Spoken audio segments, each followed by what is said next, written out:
Selama masa libur Natal 2024 dan Tahun Baru 2025, sejumlah tempat wisata padat dikunjungi para wisatawan. Bukan hanya itu, PT Angkasa Pura Indonesia juga mencatat lonjakan jumlah penumpang yang terbang melalui 37 bandar udara milik perseroan. Direktur Utama PT Angkasa Pura Indonesia, Faik Fahmi berujar, menargetkan trafik penumpang selama 19 hari pada masa libur Natal dan Tahun Baru sebanyak 9,3 juta penumpang.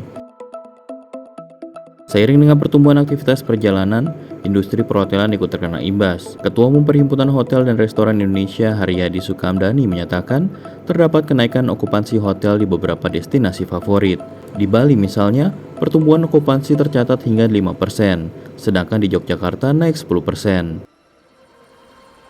Data kepadatan di tempat wisata, bandara hingga hotel menunjukkan aktivitas konsumsi masyarakat. Namun kondisi ini tampak seperti anomali. Menjelang akhir tahun, sejumlah indikator ekonomi menunjukkan tanda pelemahan daya beli masyarakat. Sebut saja deflasi yang terjadi 5 bulan berturut-turut sejak Mei 2024. Data Purchasing Manager Index Manufaktur Indonesia juga masuk zona kontraksi sejak Juli 2024. Lalu mengapa aktivitas wisata masih berjalan seolah-olah tak terjadi pelemahan daya beli? Direktur Eksekutif Center of Reform of Economic Indonesia atau KOR Indonesia, Muhammad Faisal, mengatakan tekanan terjadi terhadap daya beli di kalangan masyarakat kelas menengah ke bawah.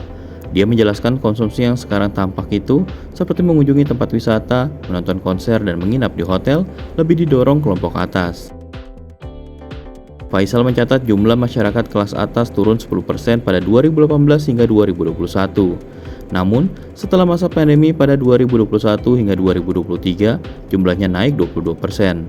Kelompok masyarakat ini masih mampu berbelanja lantaran masih memiliki tabungan. Rata-rata simpanan senilai 100 juta rupiah hingga 5 miliar rupiah hanya berkurang tipis dari 443 juta rupiah menjadi 439 juta rupiah selama periode tersebut. Data itu berbanding terbalik dengan kelompok menengah ke bawah. Rata-rata simpanan di rekening senilai 100 juta rupiah ke bawah menunjukkan tren penurunan. Pada Januari 2019 hingga Juni 2024, angkanya berubah dari 3 juta rupiah menjadi 1,8 juta rupiah.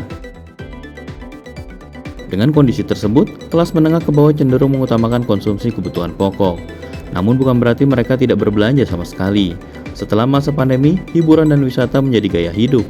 Kalangan menengah ke bawah tentu akan memilih wisata gratis atau menyiasati pengeluaran dengan membawa bekal makanan dan minuman. Pada momen tertentu seperti Natal dan Tahun Baru, Faisal mengatakan mereka cenderung berbelanja setelah berhemat di bulan-bulan sebelumnya. Masalahnya, kontribusi kelas atas hanya 4% terhadap ekonomi, sedangkan andil kelas menengah ke bawah mencapai 80%. Tanpa upaya khusus dari pemerintah, masyarakat kelas menengah ke bawah bakal terus tertekan tahun ini.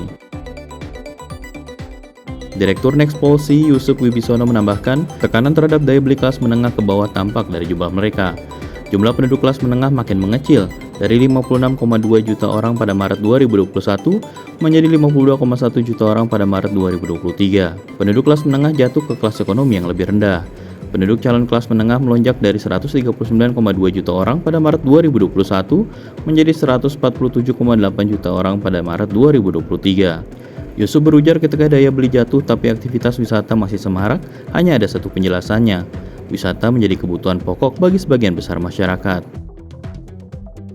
Direktur Eksekutif Segara Institut Peter Abdullah memperkirakan tren penurunan daya beli masyarakat sangat bergantung pada kebijakan pemerintah. Namun Indonesia butuh lebih dari itu. Kuncinya, menurut dia, adalah menciptakan lapangan kerja. Konsumsi baru bisa meningkat jika masyarakat memiliki pendapatan.